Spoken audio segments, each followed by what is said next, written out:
I started the record button for our YouTube friends, and I'm really excited today because we're going to talk about overachievers.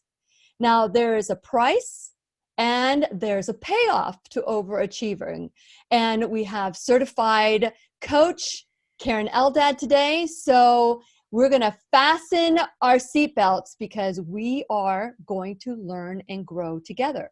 And so this is part of the part of where I rely on Robert so much that he does it all for me. He's the producer. And today I get to do it. So fasten your seatbelts. We're going to learn and grow together. By the way, Keren, it's time to dance. Here we go. Bridges we burn, we make mistakes, then we live and learn. When life gets tough and it seems like your best ain't good enough. If you're in need of hope, you know where I'll be. I'll be right here, right here. And when you need a friend or in need of hope, you know where I'll be. I'll be right here waiting for you.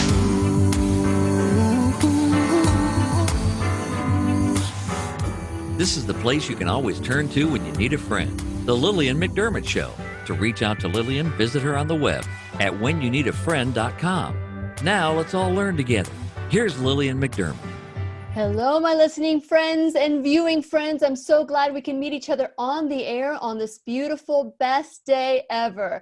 And for those of you who have been tuning in to the Lillian McDermott radio show / classroom since 2011, or maybe you just tuned in yesterday for the first time, I am so grateful for you. Welcome back. But if this is the first time that you're tuning in, please know I've been waiting for you. This is a safe place where you can go to when you need a friend.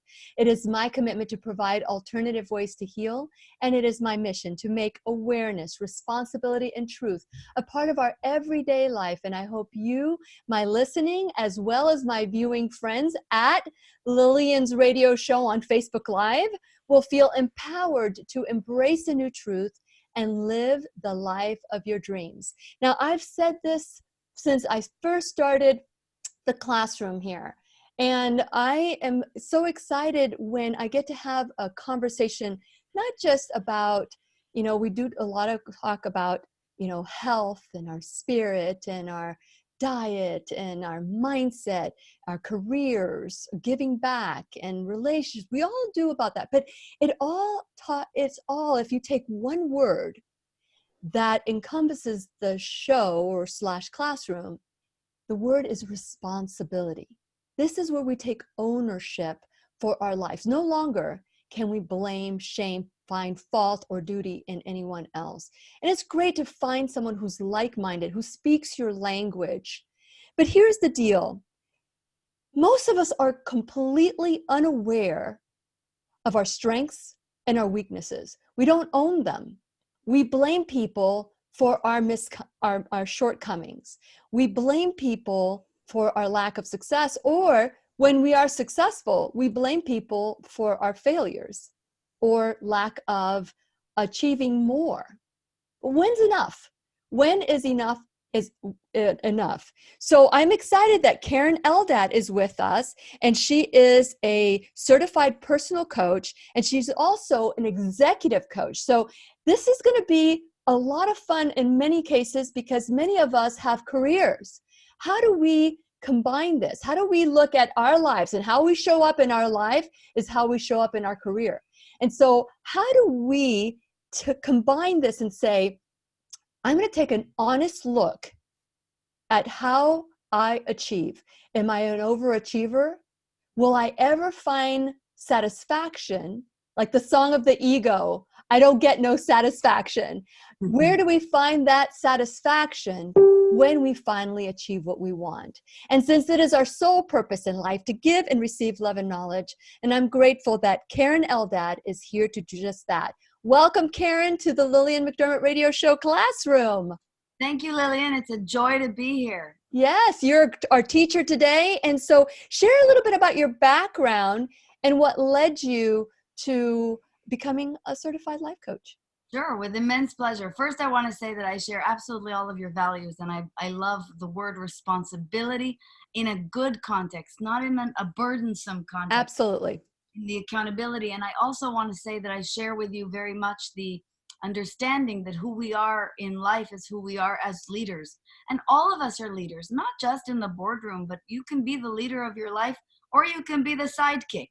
And a lot of people are settling for sidekick roles, and I believe that nobody really wants that. Many people have forgotten why we've come here. We've come here to really lead dynamic and authentic lives and live to the fullness of our potential. So that's what we're here for today.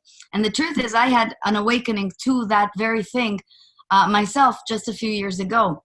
I like to say that I'm a recovering overachiever. Why I can help so many overachievers and C-level executives at very big companies is because I know what that's like. And I had one of those lives where you check off all the boxes, did everything right, went to the right schools. Everything is quote unquote right, right? The right school, married the right guy, lived in the right house, did all the right things, stayed the right weight, which is something that also is culturally a requisite for many of us, and was just absolutely miserable. Couldn't put my finger on it, just could not understand what I was doing wrong because I was technically doing everything right. Yeah. And so the walls started to come down. As for many, many of my overachievers, it literally started to crumble system by system. First the divorce, and then I just quit my job, which was insane at the time. And after that, I started to go through trial and trial and trial, even a biblical fire in which I lost all of my things, Lillian. And this is when I discover what I had first deemed absolutely unacceptable for the classical overachiever, who is also a skeptic, naturally. Because if I'm doing everything right, who can teach me anything, right? That's right. And I picked up a book called The 7 Habits of Highly Effective People. And I read it. And I really let it profoundly resonate with me. And it changed the course of pretty much everything in my life. From that moment on, hundreds of books started appearing in my life. I really went to program after program after program. There was not a coach I didn't wish to pay for. And years later, I decided to create a shortcut program because I didn't think anybody had 4 years to spend on this stuff, just for intense, successful, overachieving type personalities like me. So With Enthusiasm was born, and today I have 4 programs and I coach all over the world, and the rest, as they say, is history. Amazing, isn't it? It's sad, but at the same time, it's so, when things happen to us or for us, we find out later on they were for us. But when people are happy and everything is perfect, there's very little growth. But that moment when you are shaken to the core, that's when true growth occurs. That's where the need happens, right?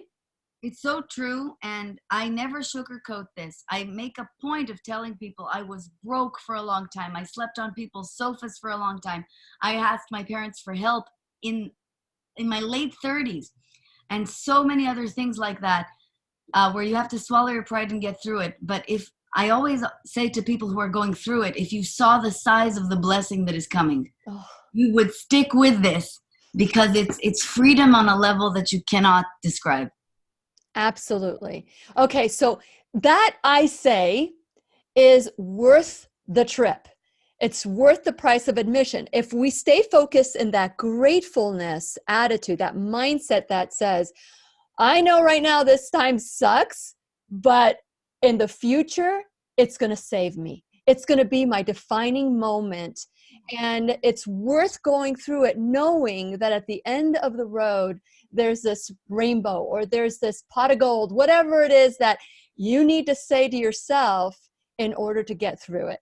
So, well, and the thing about that, Lillian, is, a lot of people don't buy faith. Like, if they did buy faith, they would save more. So one of the issues that I've cultivated is creating very practical ways of bridging that gap for people. One of them is to use me as, if you will, an expander. So if you look at the people who've already completed that minimal journey and see what they've ended up with in their lives, the kind of success that you're looking to build, it gives you a lot of faith and in something tangible and real. Mm-hmm. And one of the second things that I always talk about is plants. Just because a plant doesn't immediately emerge from the ground the second you plant it doesn't mean that you stomp all over it and yell at it.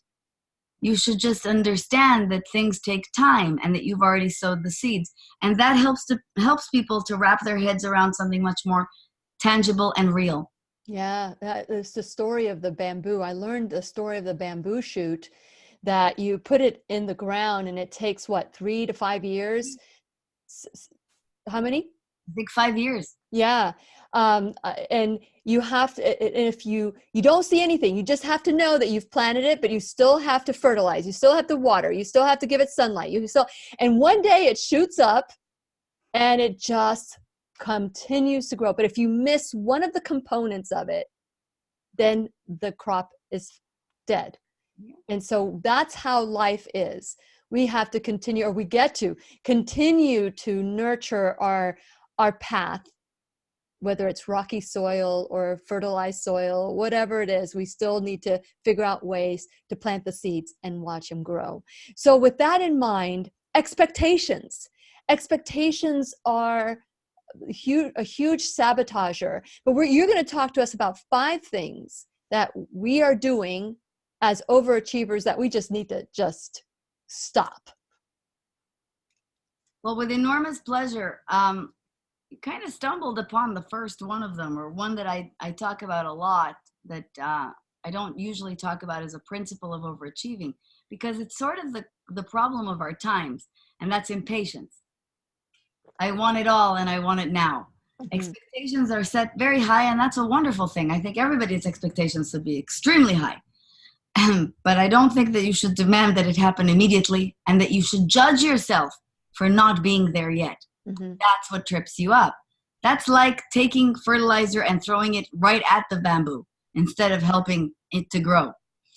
So that's one of the very, very important ones with which I start. But let's talk about how overachieving is.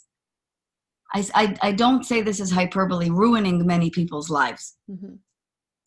Because success can be had at a very, very high price. And because it's become such a gold standard for success, and for people believing that that's how they're creating a good life, they're over-exacerbating themselves. Mm-hmm. And I know that it's technically ruining their lives because their happiness levels are very low.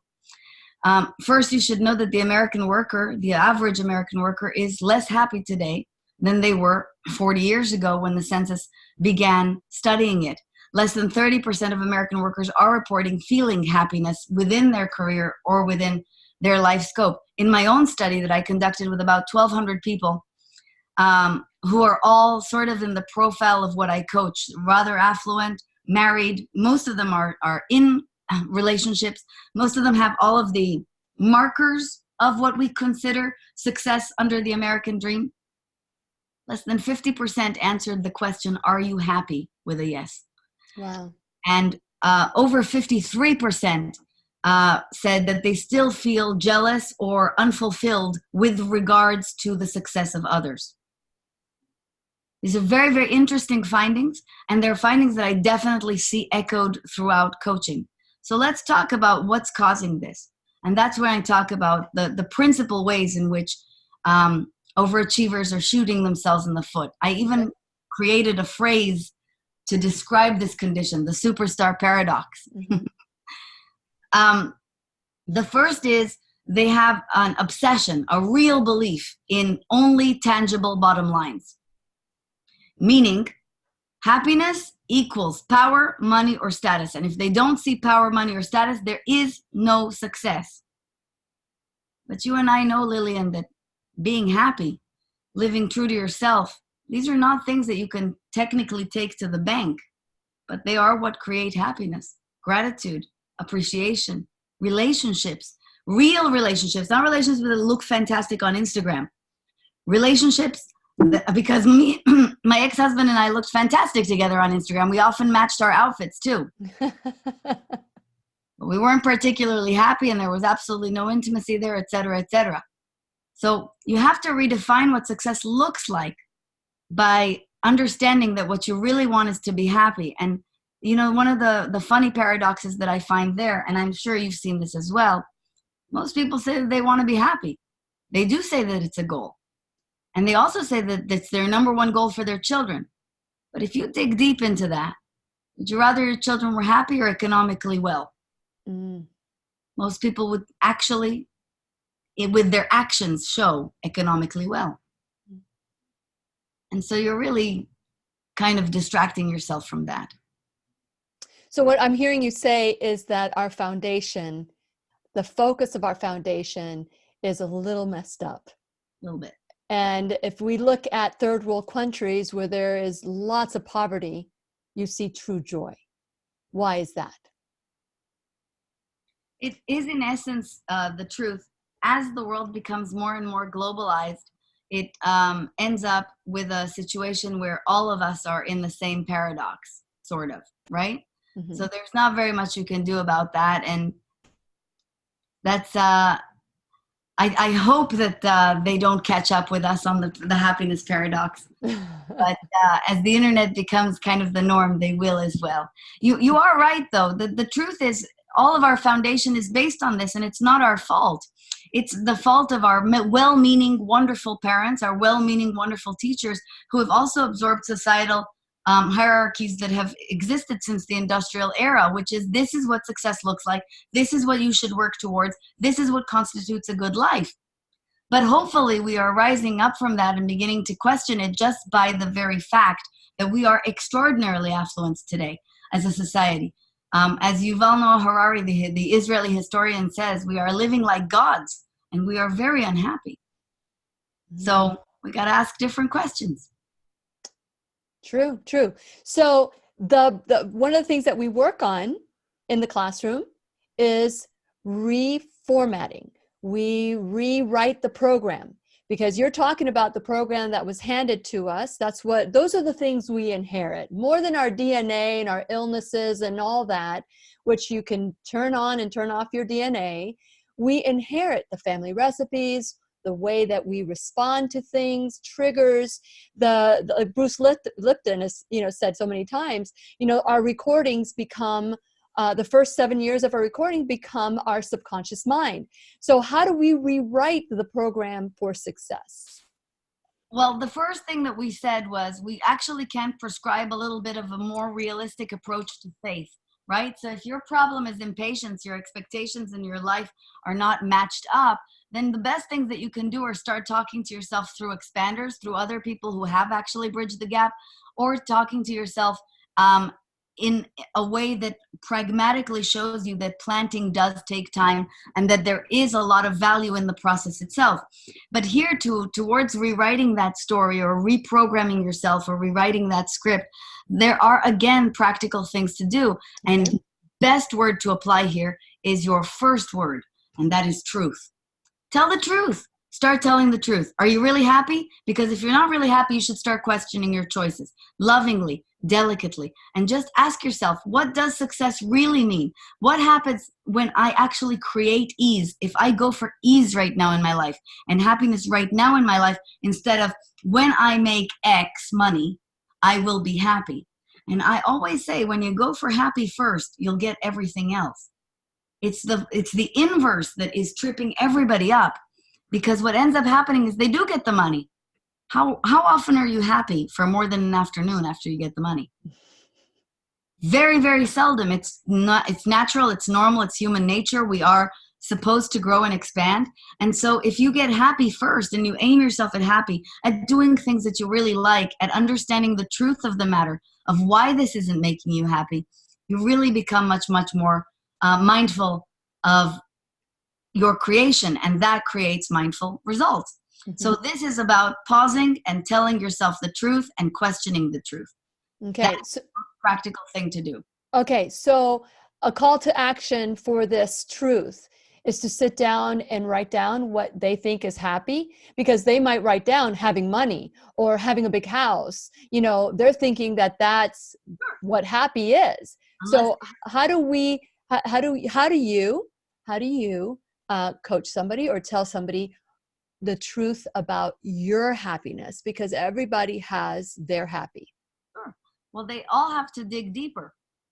Why? Why? What does a house symbolize? What does a house feel like? What does the house mean to you? Is it about the ability to entertain my community? Is it about the ability to raise my family with ease? Is it about the ability to feel joy and expansion? Well, you can feel all of those things right now. You don't need the physical house for it.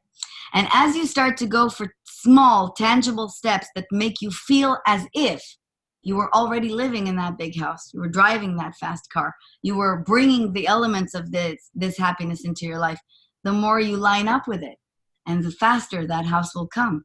It's a very funny thing how this works, but it truly, truly does.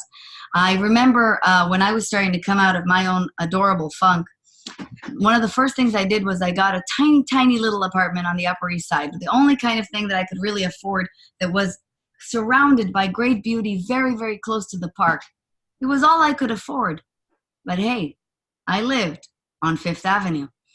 And it's exactly what I'm trying to say here. You don't have to have the full picture yet. Find a way to give yourself a glimpse by lining up with what you're really going for, which is just a feeling. And you have a scene stealer there. What is your cat's name? Waffles. Waffles. Okay. Always obsessed with being the show. Well, we'll have the little background. Hopefully it won't be too distracting. So as we are as we're being honest and truthful with ourselves, the happiness really is a true connection with ourself and what we want.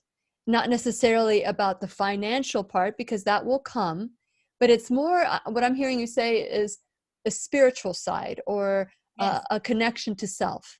It's true. However, this brings us to the second tripping point. The second tripping point for overachievers is a crippling fear of failure. And I would even say a crippling fear of making any kind of mistake. If you deal with an overachiever, it's not just about I wore the wrong thing to a party. It's also every time I make a mistake, it could cost me my entire career. They really respond with aggressive doomsday scenarios. And the reason for this is they're very unforgiving towards themselves. And which means, Lillian, that their authentic self is very, very far from anything they really understand. Their authentic self is a construct, for now, of something they believe they should be. They don't yet know who they really, really, truly are and what they really mean to themselves. So they're playing into the should rather than what I am. And so you have to do some deep work here. That perfectionism is a phenomenal thing for them in work because it gets them a lot of their overt results, but it really, really trips them up in everything else. As Elizabeth Gilbert said, perfectionism is an haute couture way of admitting you are fearful or insecure. And that's sort of the problem here. Yeah. When I went through my personal growth, I learned that perfection was an illusion. And so excellence is what I started striving for, because everybody has their own level of excellence, right? But perfection it's hard to achieve that. And many people die trying to achieve it, whether it's emotionally or financially or physically. People die. They die while they're living. Yes, absolutely. They conform so much. They conform to the point that they don't remember who they are anymore. I'll tell you a great story about this. Would you mind if I just bumped this cat off? You can grab the cat, Waffles. This is part of, okay, so while she's grabbing her cat, Waffles, I want to remind you that if you have a question, type in a Q. If you're having some issues in your life, type in a Q and write your question down. That way we can ask Keren as well. Okay, so continue, Keren. So the story I wanted to tell you was I have this really, really great friend, an old friend who moved to Greenwich, Connecticut many years ago and is living that Stepford perfect life. I recently went to a party at her house. It was a wonderful, wonderful party. It was one of those elegant parties where everything was just so perfect. There was a long table by the pool with perfect twinkle lights and perfect everything. Her plates did not get delivered on time. And when they did get delivered, they were not the right color. And she spent literally the entire evening miserable. This is exactly what I'm trying to say about perfectionism. Perfectionism really prevents you from enjoying life, from seeing what a magnificent scene it is, that the weather is beautiful, that people are having a wonderful time, that absolutely no one has noticed the plates. And it also, in their careers, forms a very similar problem, which is analysis paralysis. They overthink things so much that they just don't get anything really done. And this blocks people from having any growth in their life. And as you and I know, no growth, no happiness. And that actually means you are dead while you're alive. Yes, that's true. That's true. But here's the thing. If you only know perfection or the illusion of perfection or trying to achieve that illusion, then how do you make the shift? A breakdown? Is it something that happens like that? Those plates didn't come in, may have made her miserable, but at the end of the day, she can use those plates to say, I got to change here. I didn't enjoy this beautiful party where nobody noticed these darn plates. I need to make a change. Is that what happens? There are two ways. The first is the discovery of vulnerability through work. The discovery of vulnerability. I assess people for a living with trimetrics and DISC. DISC is the most famous behavioral analysis used in the world. It's a behavioral assessment. And the only ways we ever see change in people's behavioral style is through two things: trauma or coaching. And not regular coaching, a lot of coaching. Because it's not about absorbing things intellectually. It's about really going through this, trying this yourself and seeing how different your life is. You can't just watch a Brene Brown special on Netflix and say, I get it, vulnerability is good, and then do nothing differently and experience all the benefits of vulnerability. You must learn that vulnerability is truly your best way out. And vulnerability, again, involves truth-telling, remarkable truth-telling, honesty on a completely different level. Invulnerability is the biggest third tripping factor for all of my superstars and all overachievers. And that is the guise of, I got this, I have all the answers, I'm doing okay, look how well I'm doing on Instagram, etc., etc. Instead, if you drop that constant illusory pursuit of perfectionism and fabulous plates, and from pretending that everything is okay and nothing is ever wrong with you, you really start to move in vulnerability. And the key, the trick here, Lillian, is to get anyone out there to understand that vulnerability is not weakness. It has been used in literature many times as weakness, but it's the opposite of weakness. It's extraordinary strength. And it's the strength to show up as exactly who you are. Yes. For many, many years of my life, I lied about my age because my grandmother told me after the age of 25, from this day forward, you must never tell anyone your age. And I'm pretty comfortable with getting older. I think, God willing, everyone will experience getting older. My very good friend Gigi died when we were 37, and I remember every birthday since then thinking, thank God I've lived to see another year. And I think that's a wonderful thing. I also think about bigger personalities who are very, very famous, like Michael Phelps. To me, Michael Phelps isn't a superstar because he's an undefeated swimming champion. He's a superstar because he has opened up at his level about mental health issues and depression, which is incredibly strong and powerful and so empowering to other people listening to him. Mm-hmm. When people start understanding that all they're doing by pretending that everything's okay all the time is, number one, trying to save face, which is exhausting them. Or, even worse, creating a lot of lack of trust around them because nobody is buying that you're perfect all the time. Or it creates resentment of other forms. Think about how much we dislike those who are quote unquote perfect. But you know what? It goes two ways. If I see you, whether you could be the most genuine person in the world, Keren, but if I see you as inauthentic, then you are. Very true. Because it's my eyes. And I always say, when people start talking to me about who I am and they're completely inaccurate, then I say, wow, they're telling me a lot about themselves. Totally telling me about themselves. But that you've just given people another way to hack vulnerability, which is you're not responsible for how the world digests you. That's Again, right. when I assess people who are very, very high octane personalities, they can come across as the friendliest person on the planet, but to the wrong person, to the person who doesn't like that, come across as salesy, as aggressive, and so on and so forth, and as disingenuous. Yes. But that's not your problem.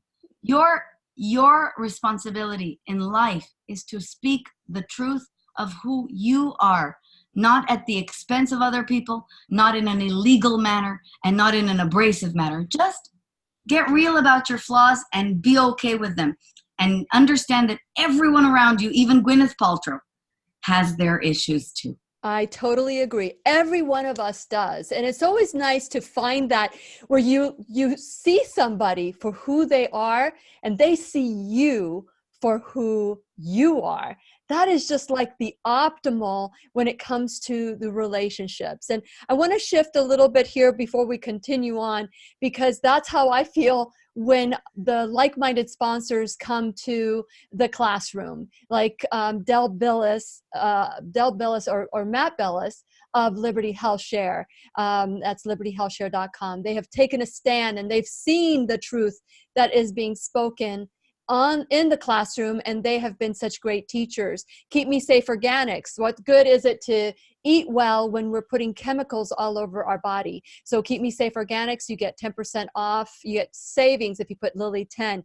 First Alternative Care. You know, a lot of people, they drive fancy cars but can't afford insurance, or maybe don't have the time to sit in the hospital or a doctor's office because they're so busy. First Alternative Care is the right for you, and it's for your entire household. So check them out in my sponsors page at whenyouneedafriend.com. Dr. Stephen Grable in Jacksonville, who is alternative, holistic, functional, and he is also taking a stand and saying, I want to share this truth with the world, that medicine does not have to be a one-size-fits-all. And then we have the pharmacy in Merritt Island, and let them know I sent you. Get 20% off your first order. And then, of course, Live Longer Medical. They are working to make your insides look as great as your outside. So there's so many different ways that we look at each other and you say, okay, how can I support you? That's a way that lives life to fulfillment. When you are looking at someone saying, how can I best support you? And not expecting anything, but when you have your friend saying, how can I support you back? That is where that joy that we're talking about, that truth comes from. And so I want to encourage you to go to whenyouneedafriend.com and be a part of this responsibility conversation. But again, as Keren had mentioned before, this is not fault responsibility. This is not blame, shame, or duty responsibility. This is empowerment and freedom responsibility, where if I created this, if I am co-creator, then I can uncreate it. I can create whatever it is that I want. So go to whenyouneedafriend.com, check out my sponsors, support them the way that they are supporting the classroom. Also, if you are saying, I don't want to be supporting them, I want to support too. I want to be an enrolled student of the classroom. You too can help out. So figure out ways that you can help us grow so we can learn together and rewrite the program that we're talking about today. And it's nobody's fault. It's not even our parents' fault. It's not even our fault. But if you shift that view of what you want your life to be and say, it's my responsibility, AKA ownership, AKA my life, and I am going to create what I want. And that's why we're having this conversation today with Keren Eldad. But if you can't get enough of her, you can go to KerenEldad.com. And if you are a subscriber of the Lillian McDermott radio show Classroom, you would have all her contact information. So make sure you also subscribe, like, share, follow, and let's have a bigger classroom where all of you are welcome to join. So today, Keren, this is a great conversation because a lot of people think that being an overachiever is a great thing. And hey, being someone that is strong is a great thing, but there's always a payoff and there's always a cost to all of this. So today we're talking about how to get out of that role of overachieving and looking more of living a happier life and still be successful and redefining what success is. We have a question with I think it was, let's see, I want to look at Galina. So thank you, Galina. And thank you for all of you who have joined the classroom today, Teacher's Pet. So Galina asked, how can I learn that I am good enough to be an example for me and my family? It's That's the $1 million question, Galina. That's right. Mm-hmm. Most of us are walking around with some deep sense of worthlessness or powerlessness. That's why we fight so hard for power. That's why we think that if we have this, we will be more powerful. That's the kick that people are getting out of status and money anyway. But if you can commit yourself to understanding your inherent value as a human being on this planet, you can remember how unusual it is that you are such a freak occurrence on this planet, genetically and experience-wise. You can do the spiritual work to start to grow your relationship with yourself by reading books that are abundantly available to you, watching videos that are interminably available to you, like this wonderful show by Lillian McDermott, to dozens, millions of videos that are available to you on YouTube for free. You will start doing that work that really remembers who you are and develops that self-love. And it has absolutely nothing to do with your accomplishments or your achievements. Your love for yourself, your ability to develop compassion for who you are and for your journey around here will emanate so clearly through that family of yours that they can't miss it. But in the meantime, just know that most of us are exactly where you are for very long periods of time throughout our life. And that it just takes time. It takes deliberate and sustained effort. It takes not beating yourself up for every tiny little thing. And eventually, you will get there. Absolutely true. And that's the most important. When you started this program, the class, you said truth. And the truth is that we are all enough. But somewhere along the way, we believe the lie. We believe the lie that we're not. We either made it up about ourselves because of a situation or someone told us. Regardless, it's a lie. We are enough. And starting with that belief is a good start, right? Just believing I am enough. And when you think it, then you feel it. And then when you feel it, you act it. It's the way the body works, right? I see you nodding your head. It's all a lie. Also, that success and power will make you happy. All you have to do is look at very successful people. Is that true? No. So, you're absolutely right. You're absolutely right. Okay, so we've talked about truth, crippling fear of failure, and invulnerability. But we want to be vulnerable. Yes, and we talked about perfectionism, or dropping the perfectionism on the road to invulnerability versus vulnerability. The next problem that we see is the most common of all, and that's people pleasing. And you and I already touched up on this in our conversation together, but that's that's what saving face is all about. But people pleasing, craving the validation of others, over committing themselves because they are constantly trying to look like superstars, is what makes overachievers very heavily dependent on the validation that is external versus the validation of themselves. If you are able to start granting yourself the kudos that you want, instead of waiting for the rest of the world to join in a, great cheering of you, you will start to live much freer. Last night, something very interesting happened. We were celebrating my father's 70th birthday on Fifth Avenue in the middle of Manhattan. The United Nations is in session right now, and Donald Trump came through town. The police officers blocked all of the streets and had pedestrians stop there for absolutely no reason, because the cavalcades could come and go as they pleased. And one of the police officers told us that the reason they did this was because when the Donald is in the tower, he wants the pedestrians to be gathered so he can see a crowd. It really made me feel sorry for him. This is a crippling need for validation. And it's perceived stature that you're getting, because most New Yorkers really don't like him. So they were downstairs. You should have heard the conversations that were going on around me. And I thought that's exactly where the crux is. You're causing for many settling for mere bodies agreeing with you or appearing to agree with you, instead of real connection, real bonding with other human beings, and a real connection with yourself. Well, if you don't have a real connection with yourself, that's where everything falls apart. That's that misalignment of the spirit, mind, and body. And, you know, interesting, we just made that, and I'm not defending or not defending. What I'm saying is the perception, you know, Donald Trump might think people love me and people, you know, want to be a part of this. And somebody else would say, oh man, he's just an attention-seeking person. Again, it's our perception is our reality. How do we look at commonality? Where do we stop the criticism and become curious about the other individual? And so that's where, you know, it's to me, it's unfortunate that the majority of our relationship is based out of our judgment about the other person.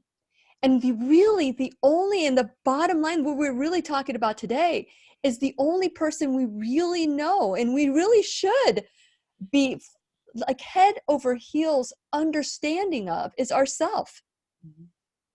That's very true, but this is where the last kind of point comes into, and that's self-awareness. Right. Self-awareness does involve understanding how you are perceived and how you may be perceived, for the only reason that other people are also guided by their own principles as well. And you do not want to hate them. You want to love them. You want to understand them. You want to have compassion for them. You want to find a way to bridge that gap and to be understood. And all communication depends on that.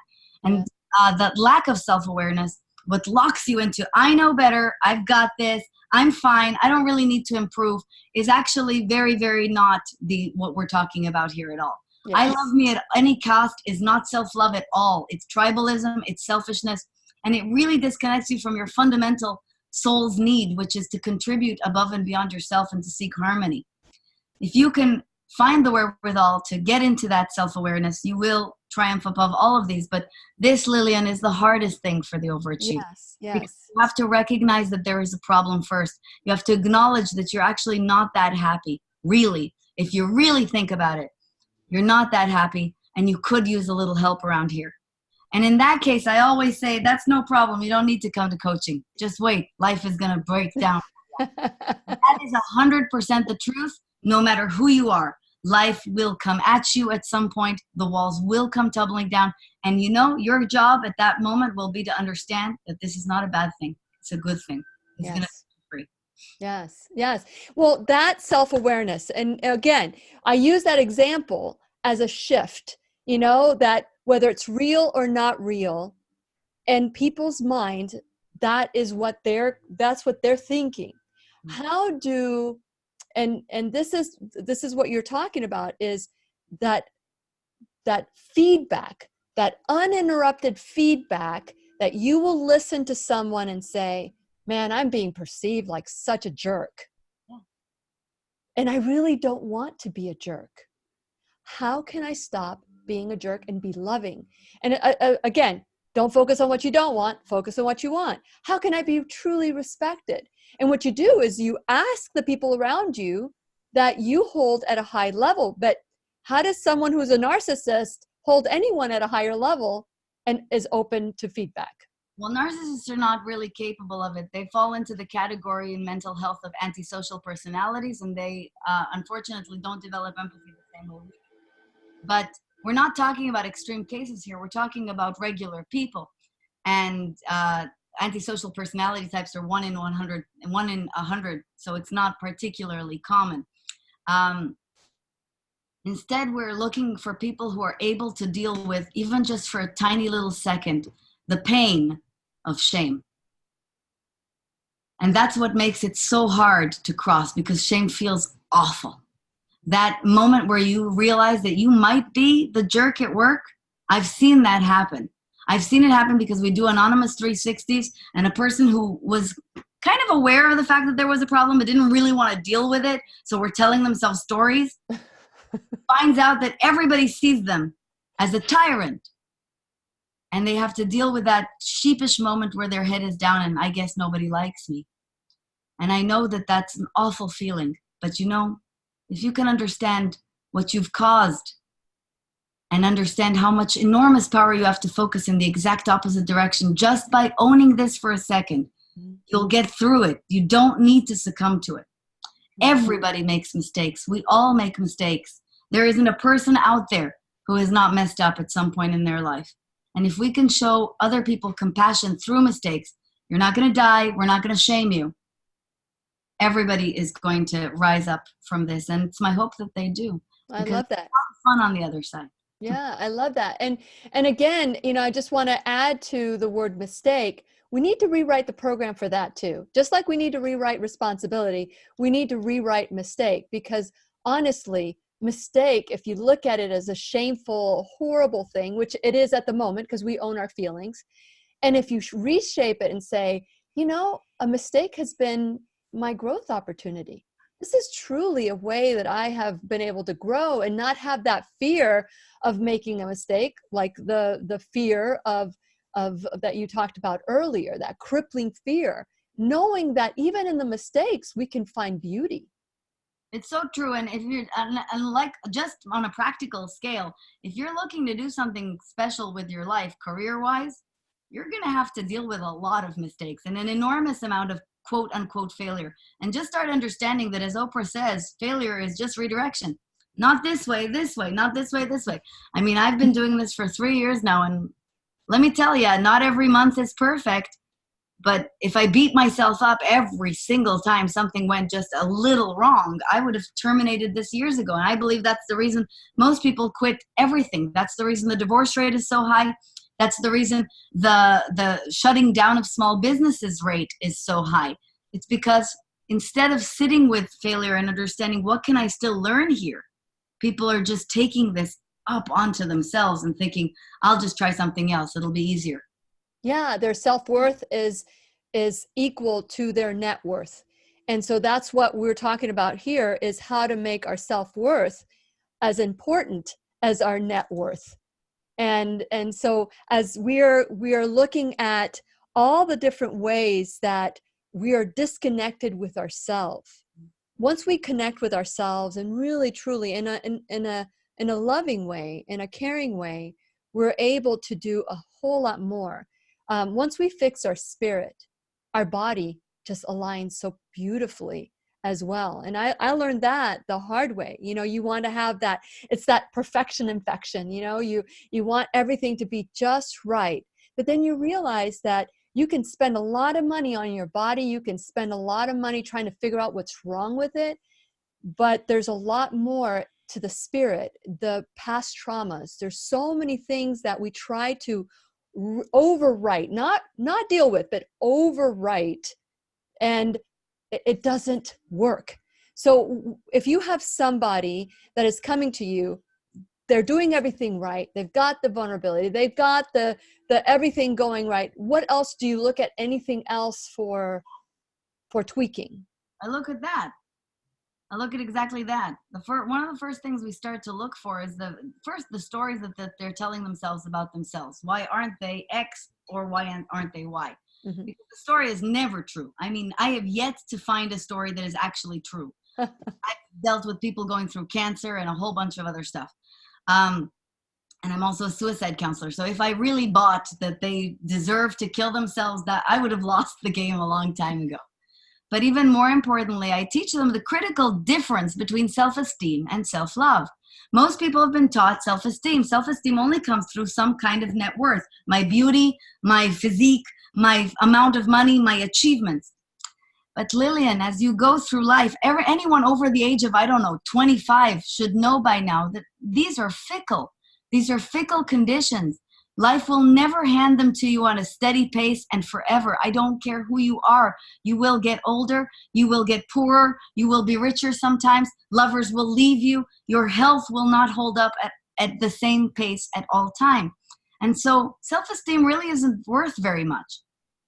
Something that marches out the door the second I gain 10 pounds is really not something I can take to the bank. It's not authentic power. It is powerlessness, and it is a symptom of powerlessness. Mm-hmm. In turn, self-worth, which is a forgiveness towards ourselves, a compassion towards ourselves, a true appreciation of our qualities, an understanding that we are not perfect and that everybody's having a human experience around here. Mm-hmm. And these are easy concepts to describe, but harder to develop in the person, is vastly different. And it makes you unmessable with. It really does. It makes you a quite different animal in this life, because that no one can ever take away. Yeah, yeah. And, you know, you talked about earlier, and I know we're coming to the end, and for those of you who have any questions for Keren, type in a Q and write your question beside it, and we'll read it on the air. You know, you talked about earlier how antisocial behavior dysfunction is very rare, but I'm finding behavior like antisocial with the social medias, everybody being in the same room, but in a different place because they're anywhere where their smartphones are taking them to, that we're losing that connection, not only to self, but to each other, even if we're sitting next to one another. So what is your advice for people so that we don't develop these antisocial behavior like symptoms? There are a couple of things. The first is put the phone down. Duh. That's very hard to do in a society where we check our phones about 150 times a day, and I think that's actually a low estimate. That's a Deloitte number.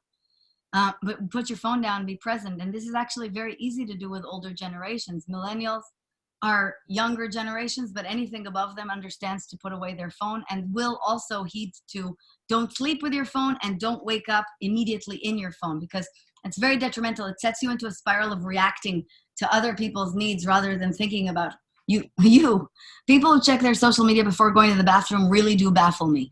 But that's the first thing to do. The second is, and this is even more important, limit enormously the access of children and young adults to social media. Oh, but they're using them as babysitters. There's not very much I can do about convincing you other than to tell you that 75% of our callers on Crisis Text Line, which is the biggest suicide hotline in the world, are under the age of 25.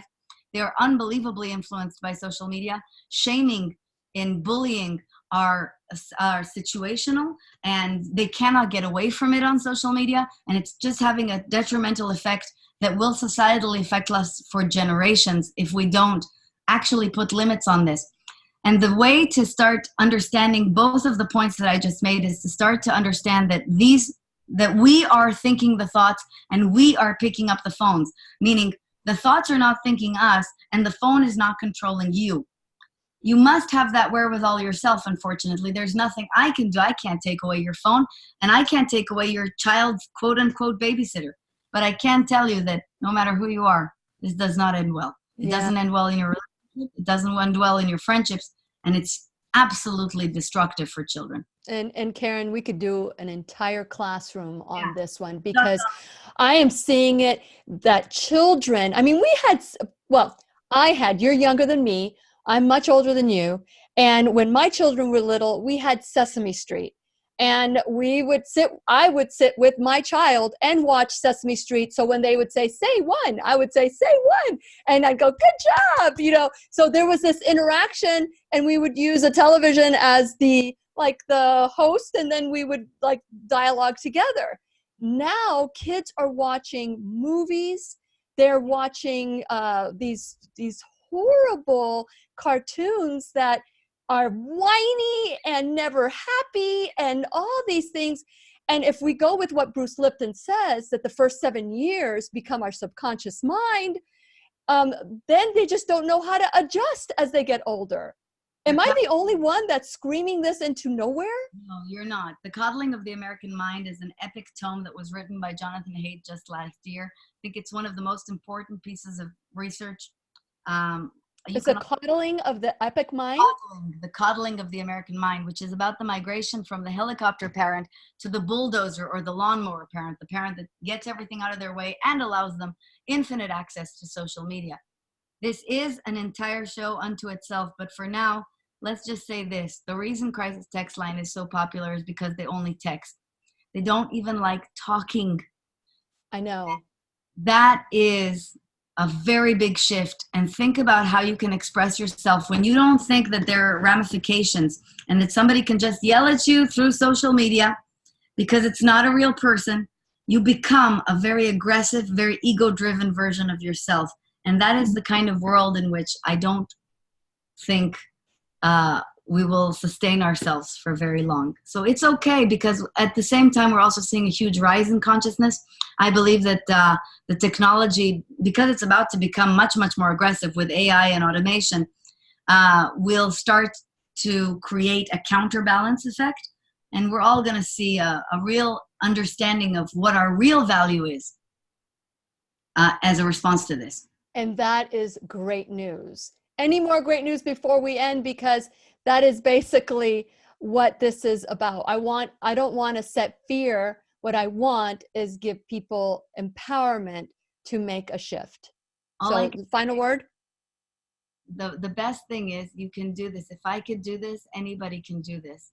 And I always use myself as an example because I know me the best. But if you looked at my life today, in the happiest relationship, with a thriving business, truly doing what I love for a living and earning enough money through it and enjoying every single day with better relationships with everyone around me, you would try to go for this too. And I hope that everybody does.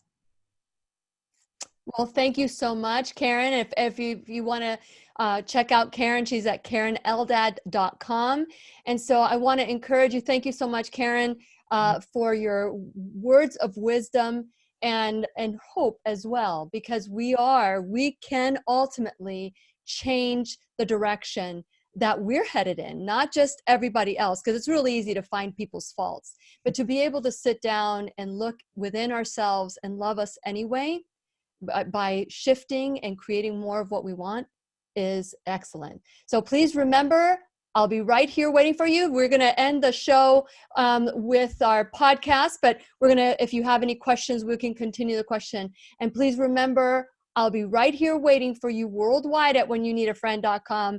This is Lillian McDermott and Keren Eldad wishing you love, peace, joy, and unexpected abundance. Make it the best day ever. That's the best ever. Here we go. The opinions and advice expressed on the Lillian McDermott radio show are intended for the individual callers and guests on the program and are presented to our wider audience solely for general educational purposes. Please act responsibly and consult personally with your own medical, psychological, or nutritional expert before taking any steps to improve your life. Okay, that was great. And so now this is the little teacher's pet conversation. Keren, before we go, I know that you have a busy day, and as well as I wanted to ask you the question, when you're talking about the classrooms that you have, the different things that you do to help the executives, people, everyday people, they just go to your website? Do they sign up? Do you have master classes? Tell us a little bit more about that. I have there are really two businesses. One of them is the speaking business and the other one is the coaching business. The coaching business is available to the masses, if you will, as virtual programming. That there are 3 of them that are available to everybody. And there are 4 of them that are available on a private level. Corner office coaching, enterprise with enthusiasm are only available to advanced coaching clients and or to companies. The second is the speaking business, and the speaking business is where I hold seminars, group coaching series, etc., usually with corporate settings, but sometimes also as large ticketed events. And that's pretty much it. That's all I do. Very good. Very good. So anything that you would like to share that we weren't able to get to during the class today? Not at all. We covered everything, and we had such a great and flowing conversation. I hope everybody gets a lot out of it. Thank you for putting this out there. I really appreciate that. It's wonderful to be able to have these kind of conversations because we think sometimes that we're alone. Like, I'm the only one that had this thought. I'm the only one that feels this way. And that's that isolation that is happening. When you talked about that people don't even want to talk, they just want to text. What's up with that? What if we didn't have texting? What if we didn't have phones? What would we do? Had we forgotten that? And so we need to go back to our roots and just ditch the phones. But it's hard for me. My whole business is on my phone too. It's very difficult. Zuckerberg understood something brilliant, which is that people operate through shame. They will do anything to avoid shame. That's what you're doing when you're texting versus calling. Explain more. It provides you a layer of safety. Mm. Unfortunately, it's created the exact opposite effect because communication is lost. How many times has somebody offended you via text for absolutely no reason? Because the communication is flawed. Because you're reading it with your own set of values, your own set of limiting beliefs. Exactly, which is why at Crisis Text Line, we are literally trained to take our time with every text and to ask lots of questions so that we understand what they're saying before responding, which is not what a normal person does. Everything has changed. Everything has changed. I don't believe that it's for the worse, though. I really do think that they're going to have to, because there's a lot of good stuff that's happening in the world, too. And hopefully parents will catch on to the fact that this is really very, very unhelpful. I hope so. I really do. I remember when I first learned how to go on social media and I first started texting, for some reason, I like all caps. And I used to write everything all caps. And people were saying, it looks like you're yelling. I'm like, oh, writing all caps is yelling? No, but that's the subject of the interpretation again. I wasn't yelling. I was just typing all text. I love exclamation marks to express excitement. And a lot of people told me, are you angry with me? I'm not angry. So I stopped using exclamation marks. I used to write for Florida Today, and I stopped because I'm writing a book right now. And they used to laugh at me because I would put like 25, 30 exclamation points in my articles. And so we laughed about it. And then I became aware that exclamation points somehow, to me, I am just an excited person. So I learned to taper down. I know, don't mute it. That's the light that you are. And I'm sure that that'll come across in your book. And I'm excited to read it when it comes out. Wonderful. Thank you so much. And so thank you all for being a part of this broadcast. I hope that you will watch it again and again because it's here for you. And share it and like it and make sure that you put your comments below because we are always open for your feedback. So thank you so much again, Keren. I really enjoyed this conversation. I think we need to follow up with something else when it comes to the lack of connection that we have with one another because it is sad what's happening today. And so thank you for all the work that you're doing to create that awareness and that connection. Thank you. It was a pleasure. Okay, so we're going to say goodbye to, I guess, our streaming on Facebook. So we'll see you again and also on YouTube.